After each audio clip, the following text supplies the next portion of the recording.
Falyatafaddal mashkura, silakan.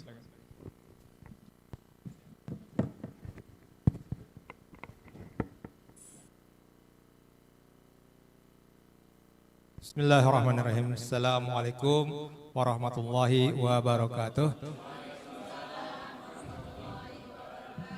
Alhamdulillah wallazi anzala sakinata fi qulubil mu'minin. Asyhadu la ilaha illallah wahdahu la syarikalah wa asyhadu anna Muhammadan abduhu rasuluh la nabiyya ba'dah.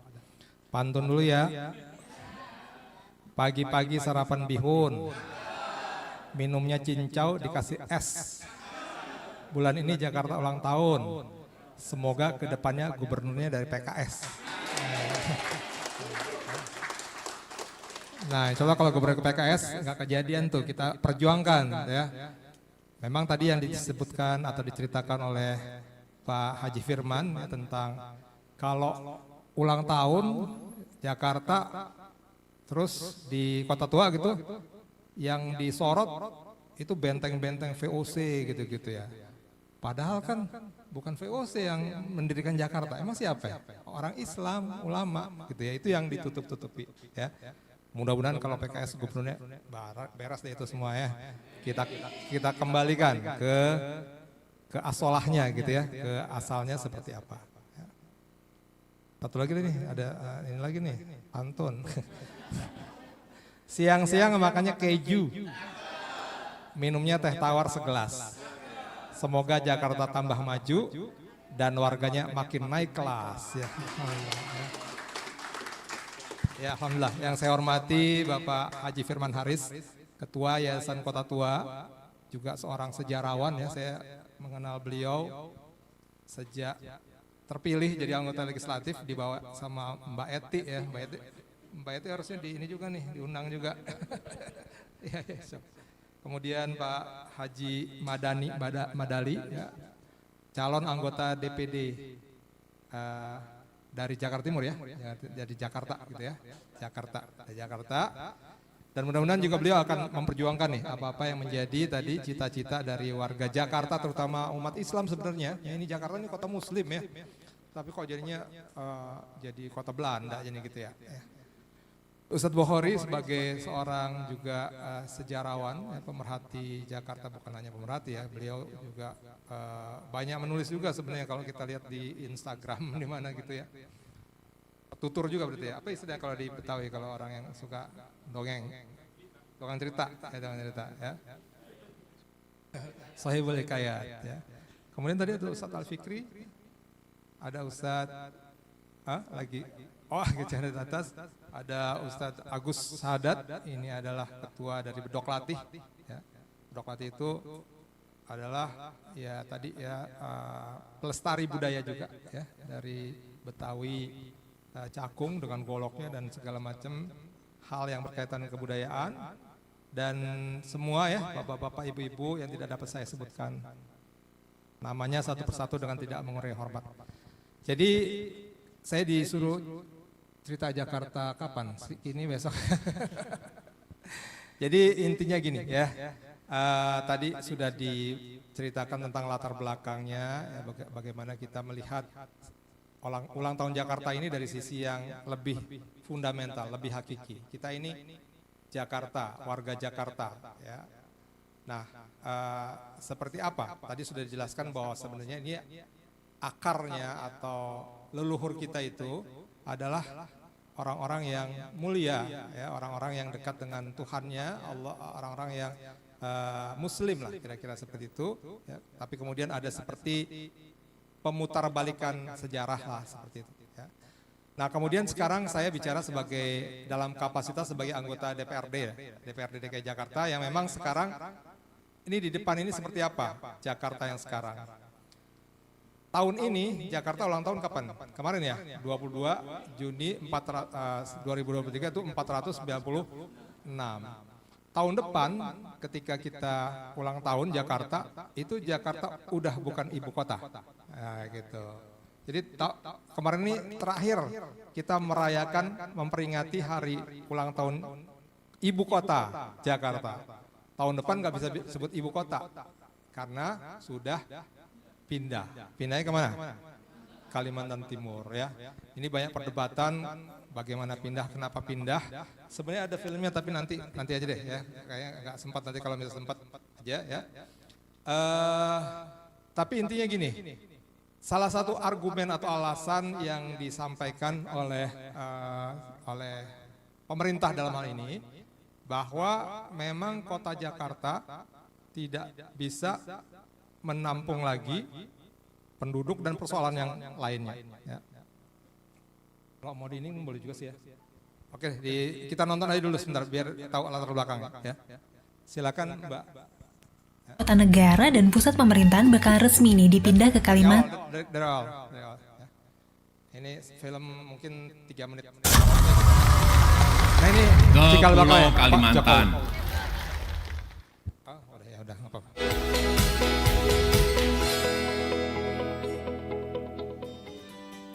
Hai semua, ketemu lagi sama aku Luna. Selamat datang di channel Ngomongin Uang. Gak berasa ya tahun depan di tahun 2024, rencananya Jakarta itu nggak bakal jadi ibu kota negara kita lagi. Karena ibu kota negara dan pusat pemerintahan bakal resmi nih dipindah ke Kalimantan. Tepatnya di Sepaku, Kabupaten Penajam Pasir Utara, Kalimantan Timur. Dan ibu kota baru ini bernama Nusantara. Kok rasanya kayak mimpi ya? Dari lahir kita taunya ibu kota negara Indonesia itu ya Jakarta. Nggak lama lagi bakalan pindah ke Kalimantan dengan nama baru yaitu Nusantara. Tapi ngomong-ngomong tentang ibu kota baru negara kita di Kalimantan, kamu kebayang gak sih ibu kota kita nanti bakalan jadi kayak apa? Nih aku kasih gambaran dikit ya. Ibu kota Nusantara nanti tuh rencananya bakalan luas banget. Bahkan luas wilayahnya direncanain bakalan lebih besar dari kota Jakarta, Bandung, Surabaya, Medan, Palembang digabung jadi satu. Wah, ibu kota baru nanti luas banget dong ya. Tapi kira-kira bentuknya bakal kayak gimana sih? Terus gimana caranya kita bisa punya uang buat ngebangun kota seluas itu? Kira-kira berapa tahun ya yang dibutuhin buat ngebangun ibu kota baru ini sampai bener-bener tuntas? Nah, di video kali ini, aku mau bahas secara mendalam rencana ibu kota baru kita. Mulai dari kenapa sih harus pindah segala, bentuknya bakal kayak gimana, siapa aja ya yang bakal tinggal di sana, sampai uangnya dari mana sih? Ya, Apa dari APBN atau dari utang? Yuk kita bahas satu-satu. Yang pertama aku mau cerita dikit. Pas dulu ya. Jadi ini pertama memang sudah diputuskan di awal, tadi ada pidato dari Presiden ya, Pak Jokowi, bahwa Jakarta atau ibu kota pindah ke Kalimantan ya. Kalau ibu kota yang pindah ke Kalimantan nih, ibu-ibu kasidahan mau pindah juga gak? Bapak, mau pindah? Ya, jadi yang pindah itu sebenarnya yang pindah adalah ibu kota. Nanti ada undang-undangnya, saya bacakan saja, nggak usah pakai presentasi lagi. Yang pindah adalah sebenarnya presiden dan wakil presiden, kantornya, kementerian, kemudian kedutaan besar asing dan lembaga-lembaga internasional. Jadi sebenarnya nggak semua pindah. Artinya Jakarta akan tetap memiliki misalnya Monas gitu ya. Monas digeret juga ke sana nggak? Enggak ya. Terus kemudian Kota Tua? Enggak ya. Atau kemudian rumah sakit tuh yang bagus-bagus Jakarta? Enggak. MRT? Enggak. Jadi Jakarta tetap nanti bisa menjadi, jadi tenang aja ya, Jakarta tidak akan kehilangan magnetnya sebagai ibu kota, sebagai kota yang besar. Ya, berikutnya tadi dilanjutkan bisa ya, Pak. Ya. Nah sekarang alasan tentang latar belakangnya dulu nih, mungkin ada di antara kamu yang kepikiran gitu, kenapa sih kita harus repot-repot pindah ibu kota segala? Kan pembangunan gitu risikonya banyak, biayanya juga nggak murah. Jadi gini, kalau kita ngelihat dari perspektif tata kota, sebenarnya kota Jakarta itu bukan lokasi yang ideal buat jadi ibu kota sebuah negara. Dan perlu disadarin juga gitu, kalau Jakarta ini sejak zaman Hindia Belanda dulu udah ngalamin pemekaran wilayah yang sangat luas dan padat. Dimana kawasan Greater Jakarta atau yang kita kenal sebagai Jabodetabek dinilai sebagai kawasan urban area terbesar nomor 2 di dunia. Dimana populasinya nih bahkan melebihi urban area di New York, Delhi, Guangzhou, dan juga Mexico City. Satu-satunya urban area yang lebih banyak penduduknya dari Jabodetabek itu cuma Tokyo, Yokohama doang. Padahal sebetulnya kawasan ini tuh nggak didesain sebagai wilayah yang mampu nampung jumlah penduduk yang banyak dengan lalu lintas yang padat, termasuk jadi pusat ekonomi. pusat pemerintahan, sampai nampung event-event besar, acara kenegaraan, dan juga pertemuan besar yang diadain hampir tiap minggu. Kondisi kemacetan tinggi tiap hari, banjir tahunan yang terus melanda kawasan padat penduduk, sampai ketinggian tanah yang terus menurun dan mendekati permukaan laut. Ini tuh bikin kawasan Jakarta dan sekitarnya kayak bom waktu, yang tinggal nunggu waktu aja buat meledak.